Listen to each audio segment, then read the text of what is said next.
with addiction to cocaine. Yes, I went pretty far. I would match my devotion to cocaine to all the great devotees in spirituality, Hanuman and all those fuckers. I'm right up there. How much I was devoted to getting loaded. And but all those years, I never ever thought I was cocaine. Never. 10 days up on overdose, just come out, never came out thinking I was cocaine, ever, ever.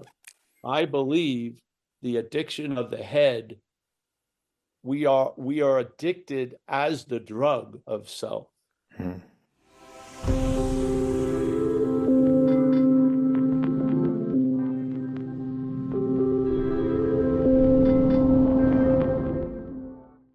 Welcome to Living Mirrors with Dr. James Cooke. My guest this week is Paul Hedderman. Paul is a non-dual speaker and author of the books On Having Never Left, Escape to Everywhere, and Under Arrest. Today, we speak about non-duality and recovery from addiction. Hope you enjoy the conversation. Okay, I'm here with Paul Hedderman. Paul, thanks for coming on the podcast. Thank you.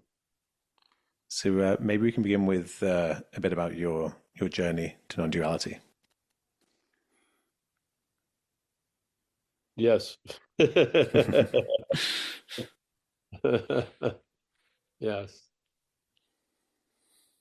Yeah, but remember, when your journey to non-duality is always greeted with on having never left. Yes. Right. Yeah.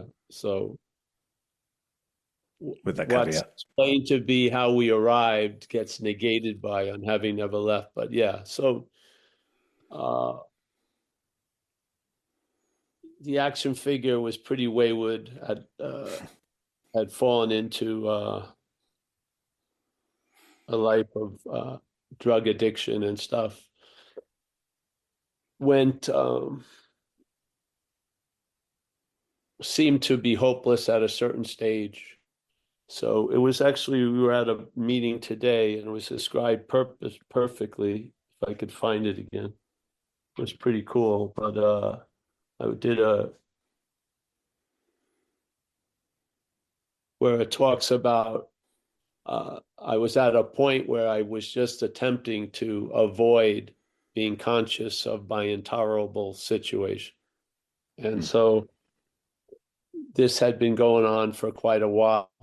And I ended up coming out of a blackout in a trailer park in a town called Calistoga, about 2 hours north of San Francisco. I knew I wasn't in San Francisco when I looked out the window and saw there was a hang gliding airport, because there was no hang gliding airport in San Francisco. And I was looking at a person who I didn't know across the way. And when you came out of blackouts, it would be like parachuting behind enemy lines. You know, it was a very, but no one had been missing you. You were there. You were being represented by something, but there was no memory of that, and you come to. And I looked at this guy, and he had a big head, bulbous nose, varicose veins. And I said to myself, this guy's a bum. And lo and behold, he was looking back at me like I was a bum. That's how I read it. And at that moment, something paused, what I didn't think could ever be paused. Yeah. And it was like the screen got cleared and it was like a CNN news flash, no story, just a headline. And it was, I'm fucked, basically. Yeah. And so this activity of trying to keep the intolerable situation out got overwhelmed, and it just landed all at once like a house. No occupant got out to observe the house falling. Everything got squished. And then it was right underneath that statement came another blurb, which was, and I'm not managerial quality. So that set off a train of circumstances that brought me to a recovery meeting that night. So I had this miracle in a way of getting struck sober, but it would have died on the vine in a day or two, but I was introduced to a way of life that would allow that miracle to extend. Yeah. And so I was introduced to a way of life called recovery, and that happened. I've been sober and clean for 36 years, yeah, with very little effort or thought on my part, and no strong urge or thought about drinking or using. So the problem really was removed, so to speak, which was, if you think the problem is you, the only way it's going to be removed is death. Yeah. But thank God it was obvious it wasn't me, and it was removed. And this was an inkling of the underlying fact of non-duality, but on the Right. surface. Yeah. So then I got sober, and I had been introduced to spirituality when I was young at 19. I was on a probation program from uh, the effects of my drug addiction. I was under 18, so I was on this pre-probation program from 17 to 20. And when I was 19, I got introduced to a spiritual teacher, a guru. I didn't get introduced to him right away, but to his methodology, this little kid called Guru Maharaji. And when I got back, and I did that for 4 or 5 years, and in those years I did not drink or use, maybe a couple of Heinekens, which was amazing. But I got sort of disappointed because I was in this situation when the guru finally showed up, and I liked the meditation and everything. He was presented as the Lord of the universe, and in a weird way, I didn't like the Lord of the universe. And that was a weird situation, because who wouldn't like the Lord of the universe? Yeah. So I was caught in the old Clash song, "Should I Stay or Should I Go?" for a couple of years. And then the only way I gave myself permission to leave was to get loaded again. And then I went off. So I finally, when I got sober, I saw the best parts of my life were when I was involved in these pursuits. So Right. I didn't want a guru anymore, but I looked into Buddhism, and I started to feel like I was getting the concepts of Hinayana Buddhism. So, and then I was moved to go to Thailand because I liked the imagery of Buddha and all this and the art. And so I started to do some retreats there, Vipassana. And then there was some obvious tells about the dynamic of spiritual seeking that's off. Yeah. And Right. they were starting to become glaring, but I didn't really know how to paste one and the other to make a composite view, so to speak. But what occurred is, about 97, I heard about non-duality. A lady named Neelam from Eastern Europe was given talks in a park in Berkeley, California. Couldn't understand what she said. She's a very low speaker, but it didn't matter. I felt something. Hmm. There was a sense of presence uh, that was emphasized, where if I was driving, it may not be, but sitting there, something was emphasized. And so I listened to her, and then I got a book called Who Cares by Hmm. Ramesh Balsekar. That book, reading it, I was getting stopped in my tracks like every other page. Yeah. And it was like a German Shepherd, like doing like this. My mental logic just couldn't uh, like digest it, which is great, literally. Was trying to understand, and it couldn't, but there was something there. And it was really, so I went to a few people, some I liked, some I didn't. They had satsangs, and then, you'd see the dynamic of duality in the satsang. So there was Hmm. a person sitting in the front, and there was people sitting in front of him. And it was implied, or you could feel that he had something that everyone else didn't have. And so, of course, uh, that duality will override the non-duality, so to speak. Hmm. So there's, the great success is how everything fails. Yeah. So I was sitting there, and he was from a Zen lineage, and he used an old Zen saying, and he started laughing when he used it, and then that was, which is, I'm a man standing by the river selling water, and then he said, it's even funnier that I'm a man standing in the river selling water. And I sort of got that. I walked out and I never went again. Yeah. Nice. Because it's obvious I'm wet as hell, but I'm acting as if I need to get wet. Yeah. Yeah, yeah, But I didn't yeah. know what to do, literally, which is actually the correct posture in a way. Don't do anything. But Yeah, I mean, it was it's Zen. They talk anxiety. about taking the backward step, and I feel like that's with the spiritual seeking. The ego is trying to get this thing, and it just needs to kind of get out of the way, but it can't get itself out of the way. But yeah, that failing, coming up against a brick wall again and again, is exactly kind of the prescription, I guess. That's the success. That's the success. See, if you were anything other than what you are, then it would be deemed a failure. But Hmm. because you are what you're looking for, it's a great success. And Yeah, so this is all about failing and loss of interest, truly. Yeah, because when you fail enough and you have and non-duality, the understanding of it is helpful to to it allows a correct diagnosis of things. So where things, when you in one state of mind saying I'm never going to get it is super fucking bummed out and frustrating, but from another state of mind, I'm never going to get it is hallelujah, because you yeah, are it. Yeah? So this stuff was starting to happen more without doing anything, and then things, I don't know what occurred, and I really don't.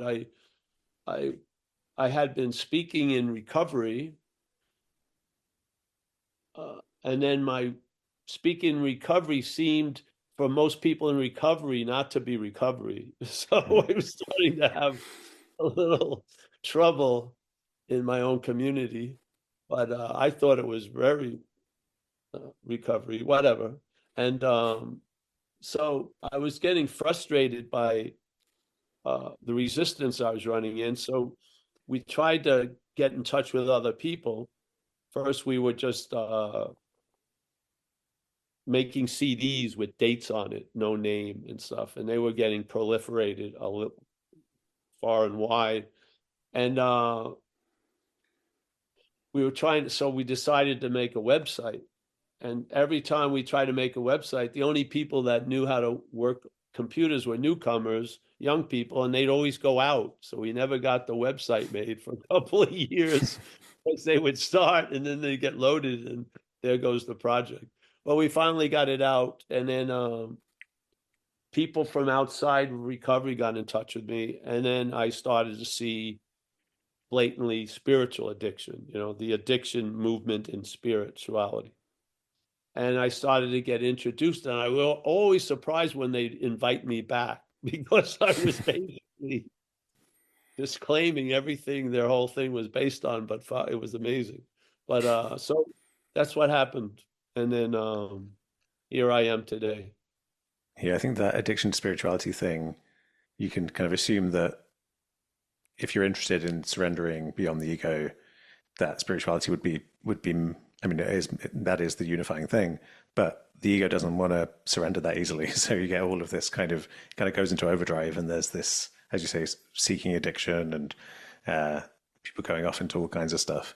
Um, yeah, and but at the same time, like people inviting you back, there is that authentic desire, right, to I think to know your true nature, just underneath all the BS of the ego. Well, yes. And the thing is, it's going to happen through failure. So, you know, you learn you don't need to go to retreat by going to retreats. That's somehow how it's Hmm. learned. Whatever it takes, it doesn't matter. It's the learning of it. Yeah. But I don't see, to me, the idea of the sense of self, which I'm using recovery terminology, is not, I don't see it as an ego, because when people talk about ego, they talk about their ego, or Right. like having one. What is that feeling of having an ego? To me, is That's the point of bondage. Then there's, Right. because you're bound by the idea of an ego or the loss of ego, because the same one is there being projected back. Yeah. So Right.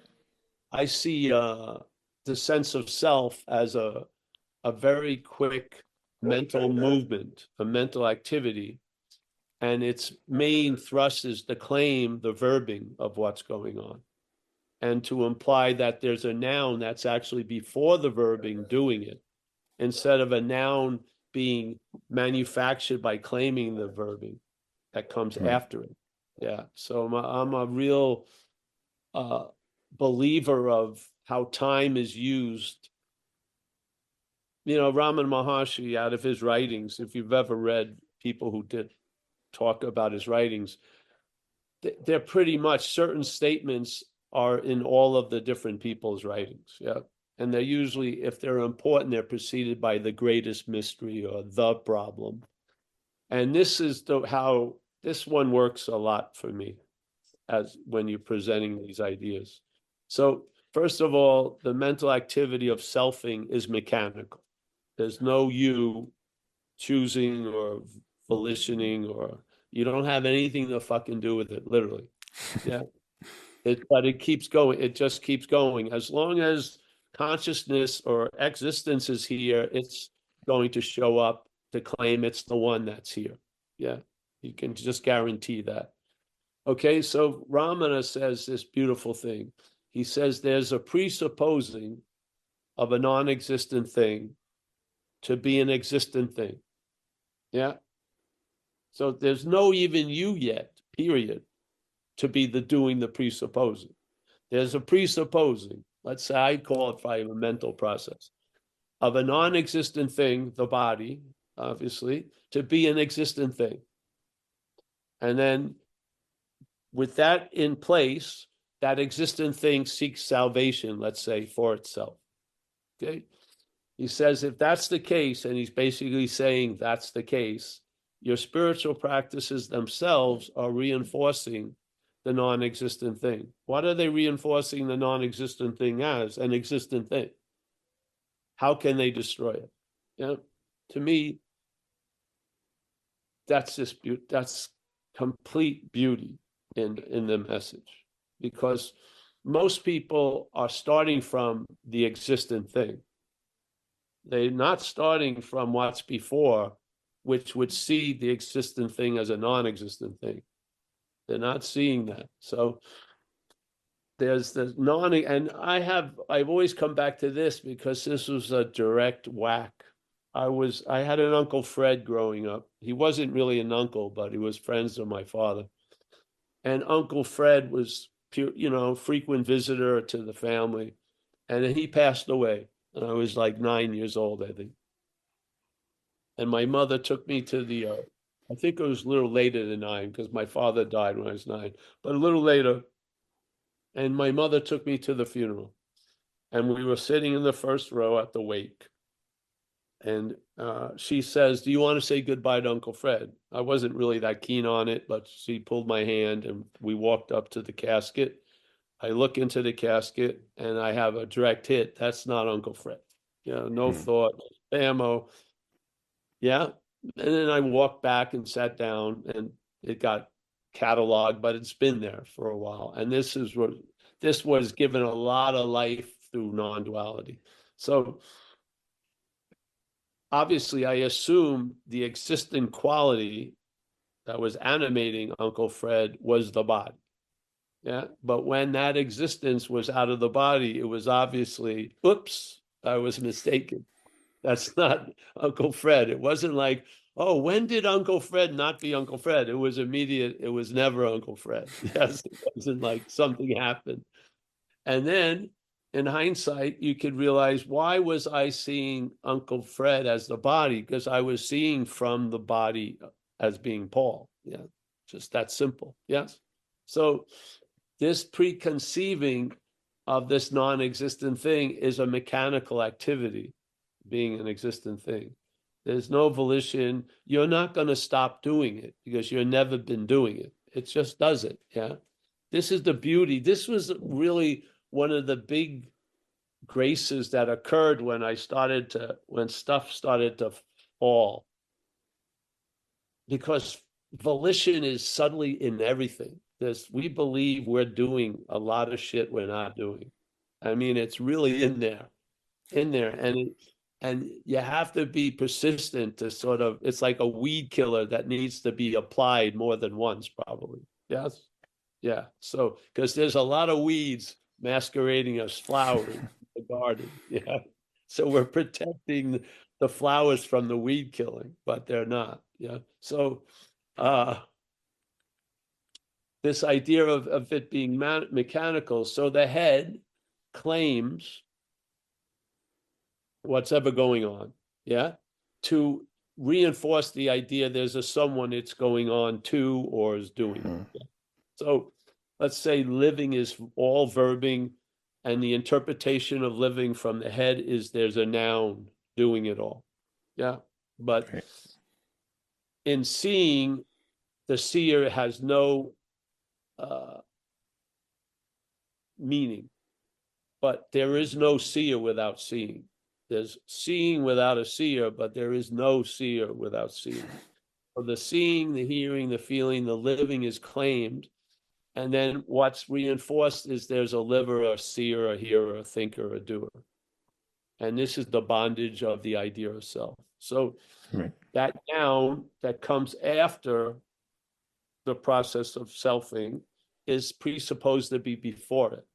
So when people first hear selfing and they sort of get it, they call me up and they say, I've been selfing all day. That's not it. See, the feeling of being a you is the feeling of self. Yeah.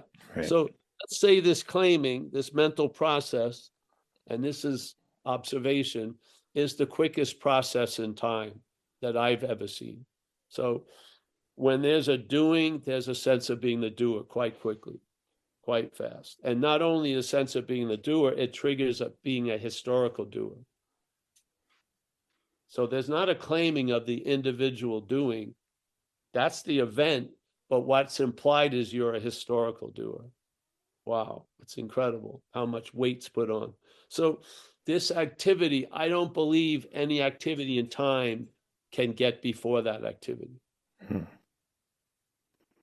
And I believe in the hierarchy of activities or processes in time, the first process is the most influential than the preceding ones.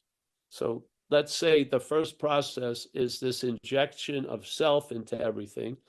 The process that you would do to try to get out of that would be injected with self. Yeah. Yeah. How's it going to work? Do you think it's going to suddenly miraculously change 40 processes later? No. So the first process is going to infect the other processes that come after, and then they're going to neuter whatever effect the other processes could have had on what's before. So the futility of self trying to get out self is the value of that is seeing the futility of it. Yeah. Yeah. What are you going to do? Yeah, I mean, you use Nothing. this phrase "losing interest" as well, which I like. I've heard you say elsewhere the thought system is a failed system. And I think Yeah. that sense of observing this activity and just being like, "This isn't it. Like, this isn't. I shouldn't keep." Well, even now I'm using language to say I shouldn't keep feeding it, but like the energy shouldn't keep feeding this way of being, Yeah. and just losing interest, becoming convinced that this isn't the way, and Yes. just falling back into what you've always been. Yes. Yes. The only thing that's keeping you standing is the extreme interest. It makes you sort Right? of rigid. Yeah. Do you think that's like When an that addiction to interest is thought? lost, your seeming foundation, which is bogus, is like a house of cards. You don't have to go over every card to know it's a house of cards. So the system is manufactured and reinforced. It has no foundation to rest on. And when your interest or the interest and attention migrates, you see it. Yeah. And so that which maybe you hoped or felt by through the aha of hearing non-duality gets enlivened and enriched, so to speak. It becomes a foundation or a new basis. Yeah. Yeah. Do you think that the average person is kind of addicted to thought, that interest we place on thinking and being a self that's Well, going there's an somewhere through time. addiction to thought for sure. Well, there's an addiction to the thinker. So therefore, Mm. to reinforce the addiction to the thinker, it's done through thought because the thoughts are called yours. Yeah. So you're attributing or feeding the idea of being the thinker by all the attention to thoughts. Yes, for And sure. is that also the idea in AA of like that addiction space and an obsession with self? It is, but yes. So if you like, I had enough ample evidence with addiction to cocaine. Yes, I went pretty far. I would match my devotion to cocaine to all the great devotees in spirituality, Hanuman and all those fuckers. I'm right up there. How much I was devoted to getting loaded. And but all those years, I never ever thought I was cocaine. Never. 10 days up on overdose, just come out. Never came out thinking I was cocaine, ever, ever. I believe the addiction of the head, we are addicted as the drug of self, Mm. which to me is such an extremity. It couldn't happen in addiction here. It would have been something would have stopped it. But I believe it's what's causing all the other addictions is this addiction to self. Yes. Right. So we're not doing the drug, we're the drug doing everything else. And then Yeah. when people in AA thought that what you were talking about wasn't, aligned with recovery, is that because there's a subtle difference between that identification as self versus the idea of an obsession with self? Yes. I don't know. You have to ask them, but Right. it didn't go as well as I thought it would. Yeah, I mean, it seemed to work for you, right? So you'd think sharing it would, but I guess they have a good thing going. They don't want to rock the boat. Well, exactly. Well, the thing is, see, in recovery, many of us who've had let's say, an excessive obsessiveness to self felt responsible for a lot of shit we had nothing to do with. Like walking into a room, we thought when one person yawned, it was because we came in. Yes, and I had a very good example when I was younger, when my father got ill. I was 6, got very ill. And so his relationship, outer relationship to me was going to change. So my mother talked to me with the family doctor, and they were trying to explain to me, hey, dad's not going to be able to play with you as much. And I could understand what they were saying, but how I felt was, what did I do to cause my father Mm. not to want to play with me? See, this is the essence of the selfing. Right. So there's such a responsibility, it's unbearable. So we want to be relieved of that. So we start fucking getting loaded a lot. And therefore, in that case, for us not to be responsible, we cannot see our role in things. Yeah. And therefore, this is where the addiction really takes over because it's doing through you what you would never do by yourself, but you're not calling it. You don't see it. You're calling it you doing it all. Yes. Yet when Mm. you get sober, you realize something greater is doing for you what you couldn't do for yourself, and you're grateful and you're honoring it very easily. You're not able to do the same thing to the thing that was doing through you what you would never do to yourself. So there's an active blindness that's manufactured. It's not just a weird phenomena. Right. And to me, this is what I see. I see what has defeated people in addiction is foreign to them. So when people say they hate themselves, there may be hate for them in them, but it's not of them. Yes. And they are their own worst enemies. That's not true. Yeah, there's something in you that may be your worst enemy, but it's foreign to you. And this is the point we've been trying to get across because that's how it worked with me. When I saw that which we call what has defeated us, self, as foreign to me, the possibility of being free from it became available. And then it Right. was suddenly explained to me by scanning my previous life that basically most of my activity was self trying to get out of self, Hmm. which is slavery of self. So I realized that thing was not me. And then a lot of possibilities flooded in for sure. A There's a lot. lot. There's a kind of interesting vague parallel here, I think, with the drive of addiction to, it sounds like, to kind of suppress the self, or like not, tamp down that overactive self focus.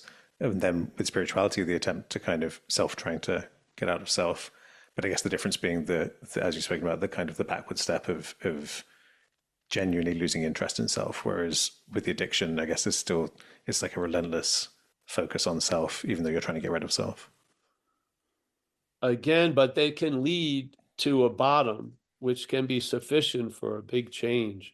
Spirituality is different. There's no interventions. No one going to rush into your retreat and pull you out of it. Hmm. They're not going to check out that should or shouldn't you go to your 36th retreat. You send in the money, you're probably going to go. Yeah. Yeah. So it's just the addiction. It's the same quality, but it takes a different form and length, and it's not as flamboyant as other addictions, but it's just as much draining, I feel. I do. I feel you mentioned that kind of hitting rock bottom. And I feel a really strong affinity with people who have kind of hit rock bottom and then have to kind of look at themselves, and that can often be through addiction, because I feel like most the average person is walking around kind of struggling against life, but pretending they're not, putting on the impression that they are managerial quality and kind of trying to keep it all together, trying to keep the ego looking nice. And then there's something, I guess to me, spirituality is about authenticity, really being authentic. Like, what is this moment of what's happening now, and not fleeing it into ideas. And there's a similar thing there with someone who's able to kind of go to an AA meeting and go, yep, like things have failed, things went really bad, and I can just speak. I feel a sense of lightness almost, from that, having hit rock bottom and just being like, yep, I'm not going to bullshit myself or anyone else anymore. Yes. And there are people, those jewels, if you've been through it yourself, you'll recognize them in some places. Like for years, it's been 16 years now, I go to these rehabs in the back east, and I would go and there'd be obviously new clients there, and some were the old ones, and I could recognize some people and go, and I'd follow them. And every year I came twice a year, their growth was amazing. And it was so cool because I could recognize the willingness in them to admit defeat, so to speak. Yeah. Yeah. Now because of other people wanting other people to be sober, they have all these programs where people are being introduced to something, but they have no interest in it. Hmm.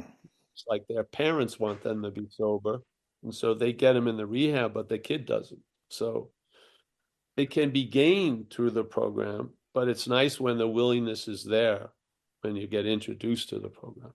Yeah. Right. Yeah. And some people, you can recognize it.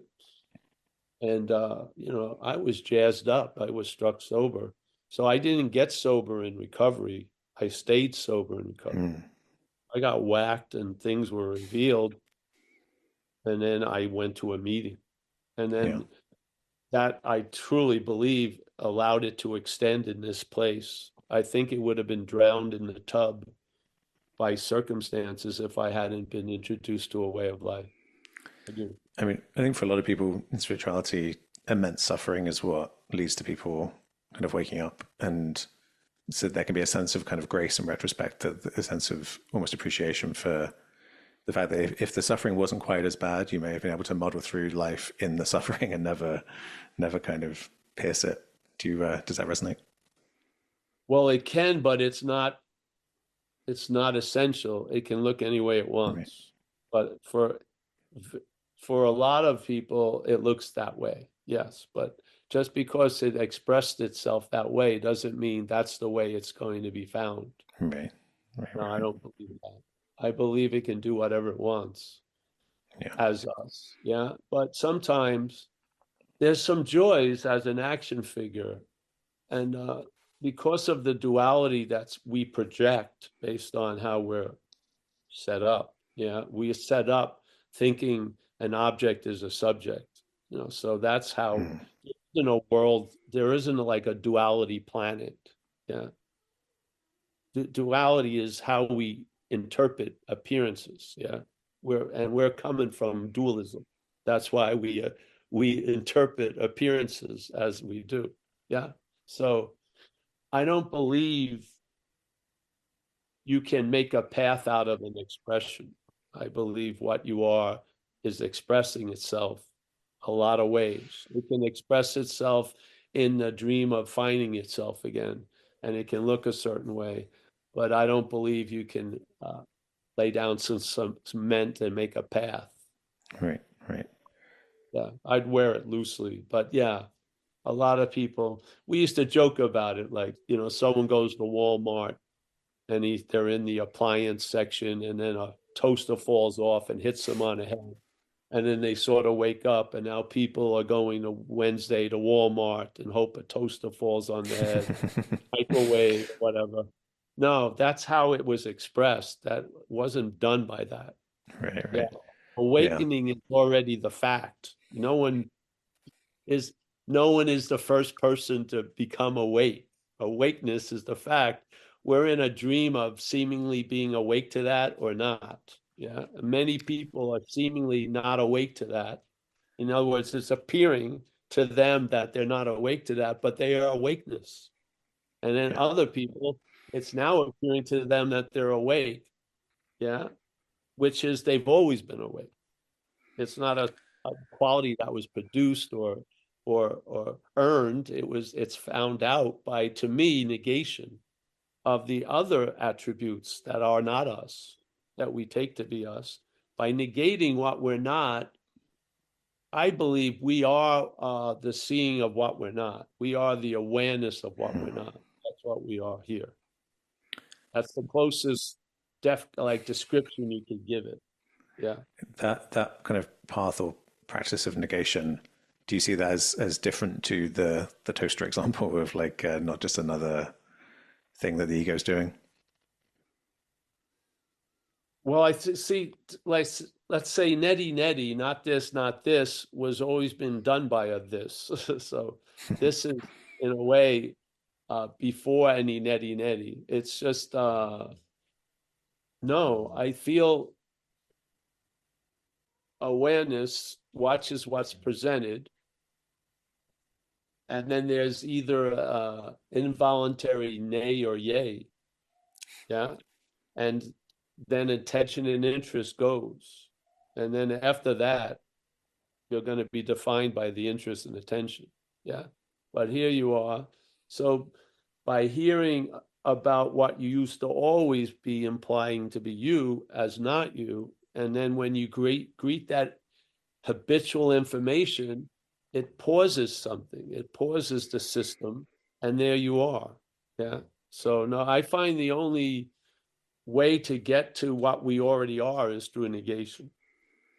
I love that description you gave of kind of what's going on. There's this, and then there's, as you say, an involuntary, a yes or a no arises, and that's really it. Like those are the. But the weird thing is that even the no is the yesness of existence saying no, or seeming to say no, and that gives this sense of rejecting what is and going into self.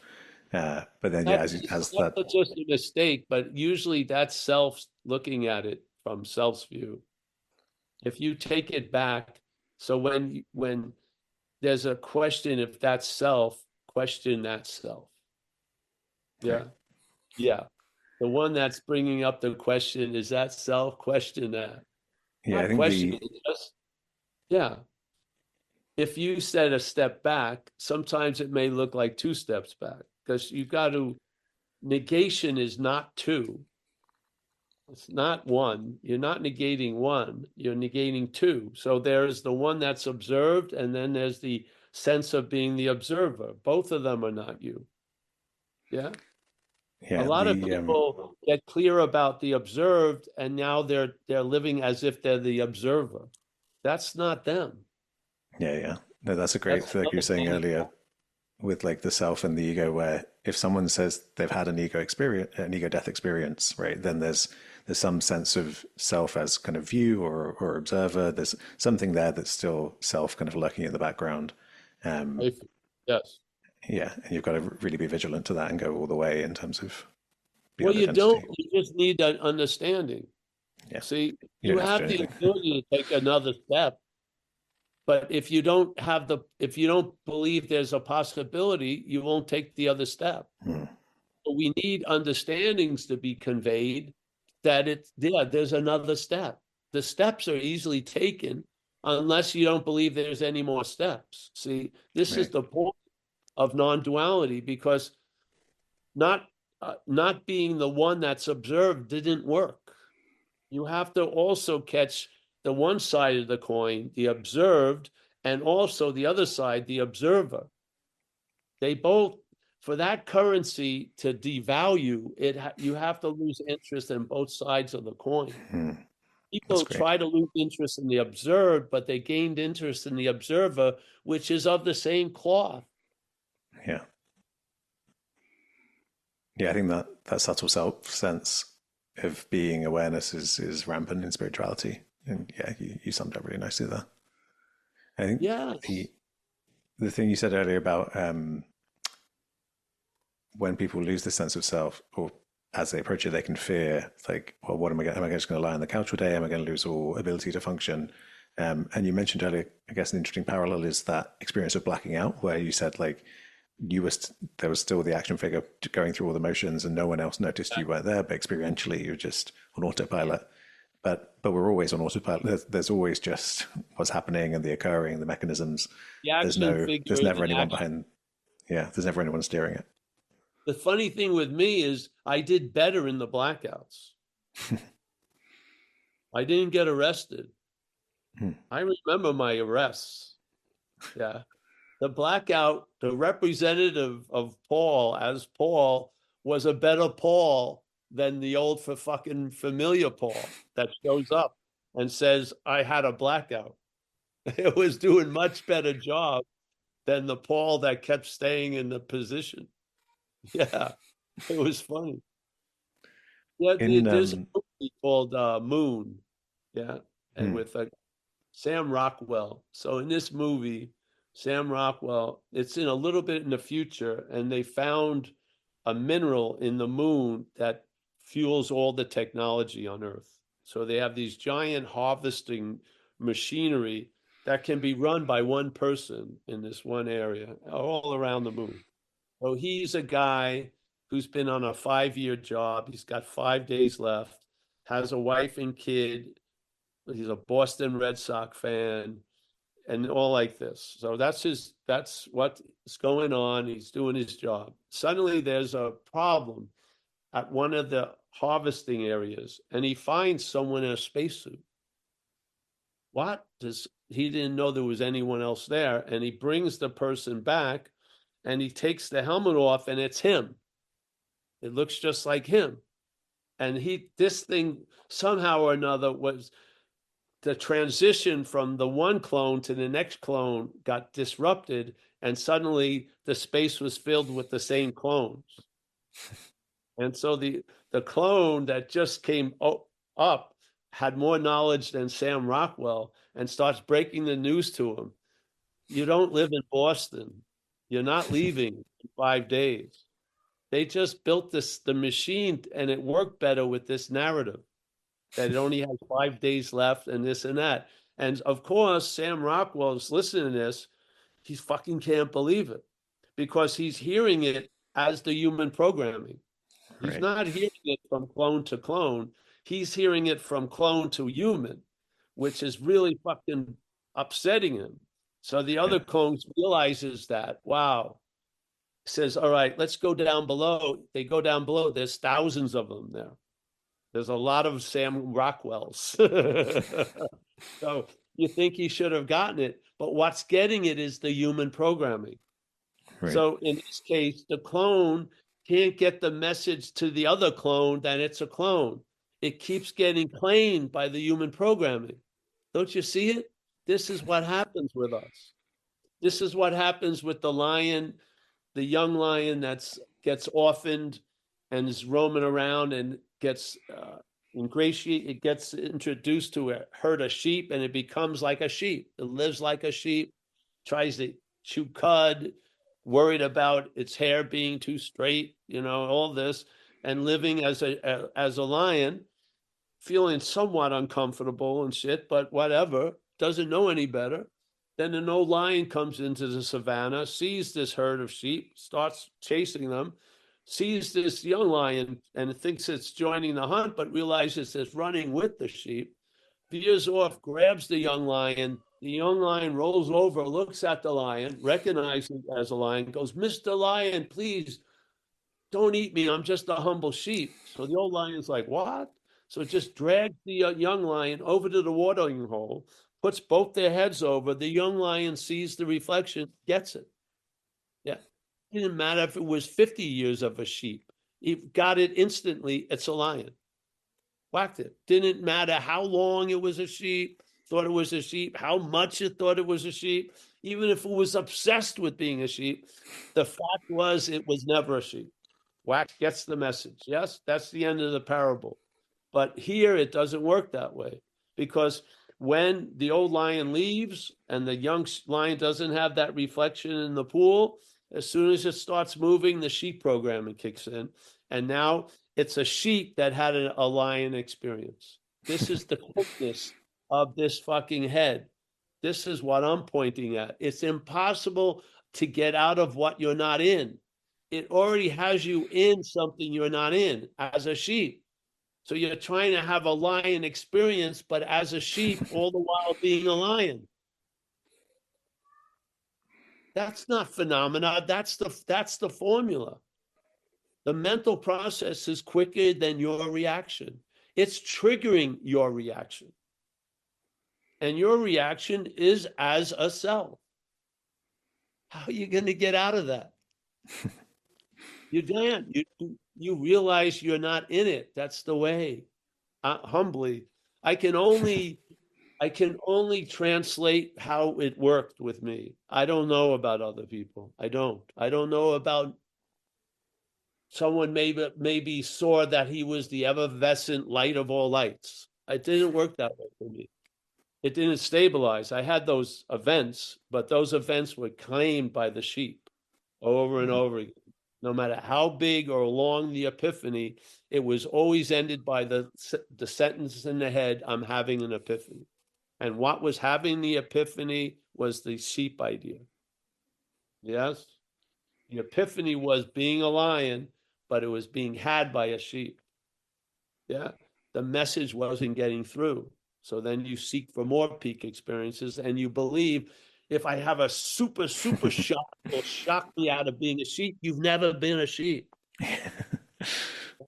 You're a lion all the time. You don't need a huge shock. Maybe it will look that way, but you don't need it.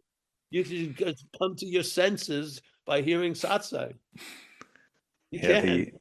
the reflection example is great for just conveying the instantaneous nature of the recognition of what you already are, and just the wordless like it doesn't need to be deduced, doesn't need to take time to work it out. It's just done. Exactly. Because it already is. Being doesn't sweat. Being doesn't demonstrate thought and effort to be. It doesn't. Yeah. It doesn't. So if you're believing you got to have a lot of thought and effort to arrive at that which demonstrates no thought and effort, to me, that's insanity. It is. So, Yeah. but hey, I could be wrong. Who knows? It's a good note of humility to end on. I can only come from where it is. I can't. Yeah. This has been an independent bakery. I haven't done much. I don't listen to people. I don't do anything. Yeah. Yeah. Well, I appreciate what you are doing and for your time today. Thanks again. Thank you, friend. Yeah.